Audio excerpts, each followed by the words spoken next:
नमस्कार, news track के Y factor में आपका स्वागत है। मैं हूं योगेश मिश्र। हिमाचल आप जाएं और कुल्लू मनाली ना जाएं तो निश्चित तौर से आपको ऐसा महसूस होगा कि आप हिमाचल गए ही नहीं, हिमाचल का लुत्फ नहीं लिया, पहाड़ों का आनंद नहीं लिया।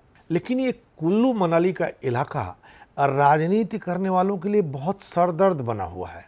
इन दिनों जब हिमाचल में चुनाव हो रहे हों तब हिमाचल के राजनीतिक दलों और उनके नेताओं के पसीने से फिसले छूट रहे हैं, क्योंकि इस इलाके में बागियों ने सभी राजनीतिक दलों और उनके नेताओं को परेशान कर रखा है। यहाँ बागियों की सबसे ज़्यादा भरमार है।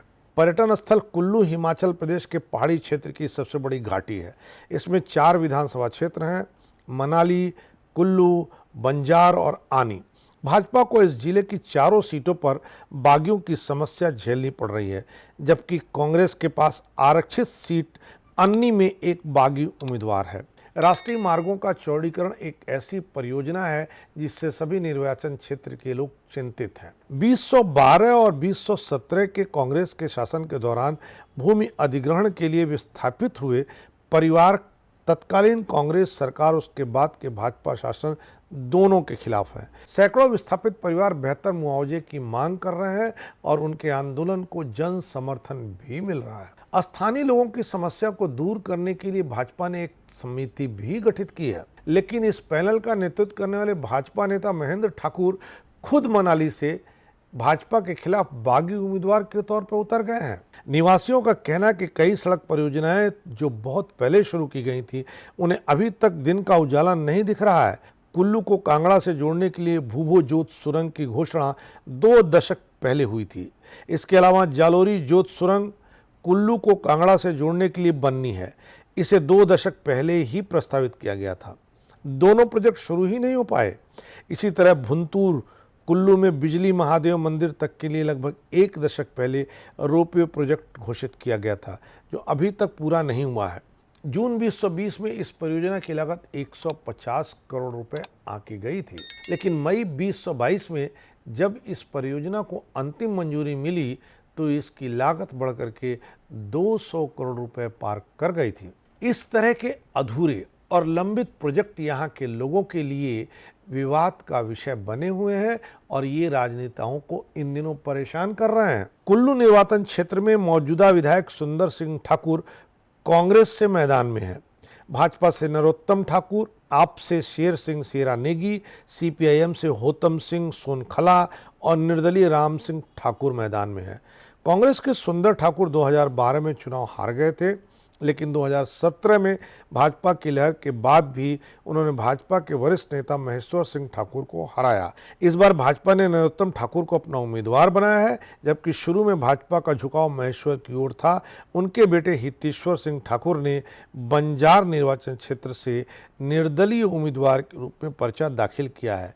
इसके बाद महेश्वर की संभावनाएं काफ़ी बिगड़ गई, क्योंकि उन्हें अपने बेटे के लिए समर्थन हासिल करने की मजबूरी आन पड़ी। इसके बाद नामांकन वापस लेने के आखिरी दिन भाजपा ने एक सरकारी शिक्षक नरोत्तम ठाकुर को उम्मीदवार बना दिया, जिन्होंने राजनीति में शामिल होने के ऐन पहले अपनी सेवानिवृत्ति ले ली और महेश्वर ने अंततः पर्चा वापस ले लिया। लिहाजा नरोत्तम पैराशूट उम्मीदवार बन गए। इस हंगामे के बीच भाजपा के बागी उम्मीदवार राम सिंह ठाकुर मैदान में हैं। उन्होंने 2012 में भाजपा के टिकट पर चुनाव लड़ा था, लेकिन हार गए थे, जिसके बाद 2017 में उन्हें टिकट नहीं दिया गया। पिछली बार पार्टी ने उन्हें शांत करने में कामयाबी हासिल कर ली थी, लेकिन इस बार वे बतौर बागी उम्मीदवार मैदान में हैं और भाजपा के लिए सिरदर्द बने हुए हैं। मनाली निर्वाचन क्षेत्र से भाजपा के गोविंद सिंह ठाकुर, कांग्रेस उम्मीदवार भुवनेश्वर गौड़ हैं, आपके अनुराग प्रार्थी और निर्दलीय महेंद्र ठाकुर मैदान में हैं। इस सीट पर भी भाजपा के पास महेंद्र सिंह ठाकुर के रूप में एक बागी उम्मीदवार है, जो राजमार्ग परियोजनाओं को 4 लेन किए जाने के नाते विस्थापित लोगों के आंदोलन की अगुवाई कर रहे हैं। आंदोलन में सबसे आगे रहने के कारण भाजपा ने उन्हें टिकट नहीं दिया। अब वे निर्दलीय के रूप में चुनाव लड़ रहे हैं। भाजपा ने मौजूदा विधायक गोविंद सिंह ठाकुर के साथ जाने का फैसला किया। कांग्रेस उम्मीदवार भुवनेश्वर गौड़ हैं, जो राज्य के पूर्व कृषि मंत्री राजकृष्ण गौड़ के बेटे हैं। अब हम बंजार निर्वाचन क्षेत्र की बात करते हैं। मौजूदा विधायक सुरेंद्र सिंह शौरी मैदान में हैं। कांग्रेस के खेमी रामो, आप के नीरज सैनी और निर्दलीय हितेश्वर ठाकुर इनसे मुकाबला कर रहे हैं। 3 बार के जिला परिषद सदस्य और भाजपा नेता महेश्वर सिंह ठाकुर के बेटे हितेश्वर सिंह ठाकुर इस बार निर्दलीय उम्मीदवार के रूप में चुनाव लड़ रहे हैं।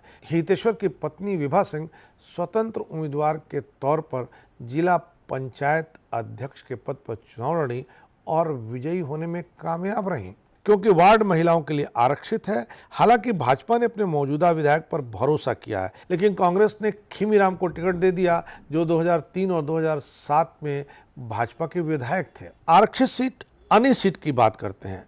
यहाँ पर विधायक तो भाजपा के किशोरी लाल है, लेकिन उम्मीदवार के तौर पर भाजपा के लोकेंद्र कुमार, कांग्रेस के बंसीलाल कौशल, आपके डॉक्टर इंदर पाल, माकपा के देवकी नंदो और निर्दलीय किशोरी लाल और पासराम मैदान में डटे हुए हैं।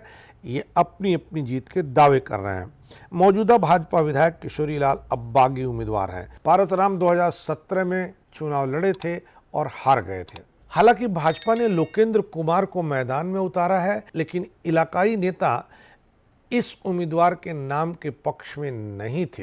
कांग्रेस को भी यहां अपने उम्मीदवार बंसीलाल कौशल के विरोध का सामना करना पड़ रहा है। स्थानीय कांग्रेस इकाई के कई नेता पारसराम के लिए प्रचार कर रहे हैं और पार्टी के 6 सदस्यों को इसके लिए निलंबित भी किया जा चुका है। देखना है कि इस इलाके में बागी कोई करिश्मा दिखा पाते हैं, हाईकमान को शिकस्त दे पाते हैं, या जनता यह संदेश देने में कामयाब होती है कि जो बागी होगा वो खेत रहेगा। इस बार इतना ही। अगली बार फिर मिलेंगे किसी नए सवाल पर नए ढंग से बात करने के लिए। तब तक के लिए नमस्कार।